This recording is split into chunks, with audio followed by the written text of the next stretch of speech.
Welcome to Research Rocks. In this video, we will see how to install Go programming language in your Mac operating system. You can do same process Windows and Linux. So let's start as a demonstration how to install. Before start the demonstration, please subscribe our YouTube channel Research Rocks. So simply open here Google, new tab, and just type here Go programming language, enter. The first link is display here. I'm putting this link in same video description. You just click and come here, and here download options are available, and then look at this: Microsoft Windows, Apple macOS, Linux, and source.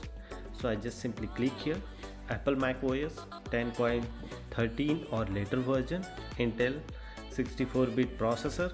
Click here twice, continue, yes, in the same computer storage, consuming. It's very simple to download as well as installation in Mac. Wait couple of seconds again.